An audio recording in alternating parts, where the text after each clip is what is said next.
संसार सागर में जीवन की नैया डूब रही है, इसे पार कैसे लगाएं और डूबने से कैसे बचाएं। संसार सरित में बही जात तन जीवन रूपी नैया है। अब इस नैया को चलाने वाला एक माझी है, वही है जो इस नैया को डुबो सकता है और पार भी लगा सकता है। वह माझी कौन है? बुद्धि बल बल्ली हाथ लिए माझी मीत खवैया है। ये मन है जो माझी है, और मन के हाथ में पार लगाने के लिए नाव को दो बल्ली दी गई हैं। अब ये बल्ली कौन सी है? पहली का नाम है बुद्धि और दूसरी का नाम है बल। ये दोनों मन के अधीन है, और मन किसी के अधीन नहीं है। सबसे बड़ी बात तो ये है, मन अपने हिसाब से चलता है।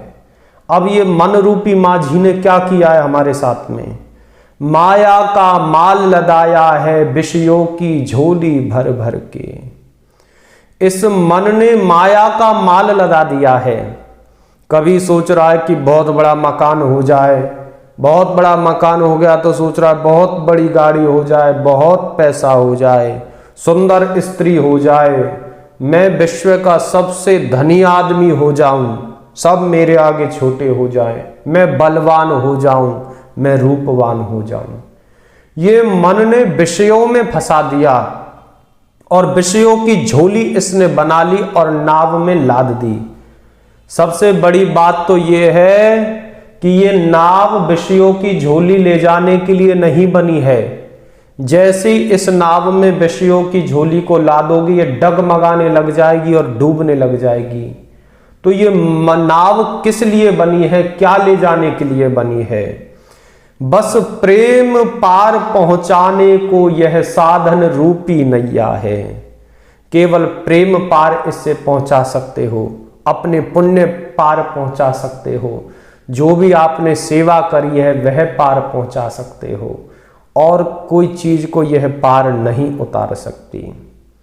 अब जहां पर मन है, यानी कि जहां पर हमारा ड्राइवर ऐसा है, हमारा माझी ऐसा है, तो सीधी सी बात है, वहां पे चोर भी आएंगे, वहां पे डकैत भी आएंगे, पैसेंजर को लूट के ले जाएंगे। यानी आपने जो भी थोड़ा बहुत पुण्य कमाया है उसको लूटने की ताक में सब बैठे हुए हैं, चोर चक्के वगैरह। अब वह कौन है? कामादिक चोर ताक में हैं, लालच दे लूट मचाएंगे। अब चोर लालच देते हैं पुलिस वालों को कि हम जब चोरी कर लें तब तुम आना, उससे पहले मत आ जाना। अब ये कौन है चोर? काम क्रोध लोभ मोह अहंकार, ये ताक में बैठे हुए हैं, और मन ऐसा मिल ही गया है, यानी बेकार ड्राइवर मिल गया है। अब इन्होंने रिश्वत दे दी, कामादिक चोर ताक में है, लालच दे दिया मन को, लालच दे लूट मचाएंगे। अब मन ने भी क्या किया? जो विषयों की झोली लाद रहा है, तो सोचो वो क्या रिश्वत नहीं लेगा? मन माझी रिश्वत खाई है, यही केवट यही डुबैया है। सबसे बड़ी बात तो हमारे साथ में यहां पर ये हो जाती है, मन माझी ने रिश्वत खा ली है, और यही केवट है, यही डुबैया है हमारा।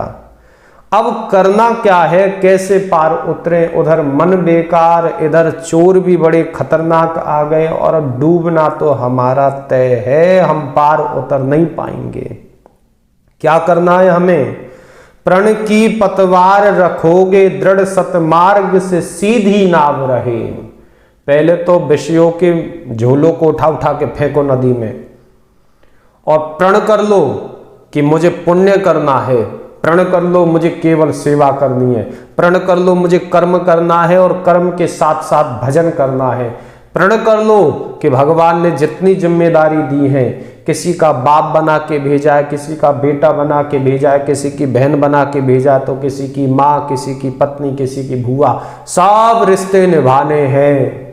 किसी में कोई कमी नहीं छोड़नी है, क्योंकि भगवान ने बना के भेजे हैं, और सब में सद्भावना रखनी है, पुण्य करना है, गरीबों की सेवा करनी है, लाचारों की सेवा करनी है, जीवों की सेवा करनी है, और भजन भी करना है। बस इससे नाव सीधी हो जाएगी। परमार्थ पाल दे तान मूड भर पुण्य वायु पुरवैया है। जैसे ही तुम्हारे पुण्य उदय होंगे पुरवैया चलेगी और नाव पार हो जाएगी। नाव पार होना कोई कठिन बात नहीं है, कोई कठिन चीज नहीं है। सबसे कठिन चीज है नाव तो पार हो गई, अब करें क्या, क्योंकि संसार सागर से पार हो चुके। संसार सागर पार भगवान है। भगवान और हम में केवल माया रूपी जवनिका है, उस पार भगवान है, इस पार हमें केवल ये जवनिका हटी और भगवान मिले। अब यहां पर ये है, यहां पर भी मन नहीं मानता है। मन कहता है कि भगवान से ये मांग ले, भगवान से वो मांग ले, भगवान से इतनी संपत्ति मांग ले। तो हमें क्या करना है? प्रेमी इस प्रेम रतन मन को प्यारे की भेंट चढ़ा देना, प्रभु के चरणों में चढ़ा देना इस मन को, क्योंकि यही ज्यादा दिक्कत कर रहा है ना। अब पार तो हम उतर गए और इस मन को ही सबसे पहले भगवान के चरणों में चढ़ाना है। अब भगवान क्या करेंगे जब मन को भगवान के चरणों में चढ़ा दिया? भक्ति दे मूल चुकाएगा, वह इस मन को विषय नहीं देगा, वह इस मन को काम क्रोध लोभ मोह में आसक्ति नहीं देगा, भक्ति देगा इस मन को। हमेशा फिर मन किसके बारे में सोचेगा? भक्ति के बारे में सोचेगा, परमार्थ के बारे में सोचेगा, सेवा के बारे में सोचेगा। भक्ति दे मूल चुकाएगा। कौन चुकाएगा? वह सुंदर श्याम कन्हैया है। अब चाहे उसे राम कह लो, चाहे घनश्याम कह लो, चाहे श्याम कह लो, चाहे वाहे गुरु कह लो, है वह एक ही। रास्ते अलग अलग हैं, मंजिल सबकी एक है। इसलिए अपने मन को भगवान के चरणों में लगा दो, बस ये नैया पार हो जाएगी और इसका कोई भी रास्ता नहीं है। सतमार्ग पे लगा दो अपने मन को, सेवा में लगा दो, पुण्य में लगा दो, भजन में लगा दो, नाव पार हो जाएगी। कोई बड़ी बात नहीं है, भगवान मिल जाएंगे।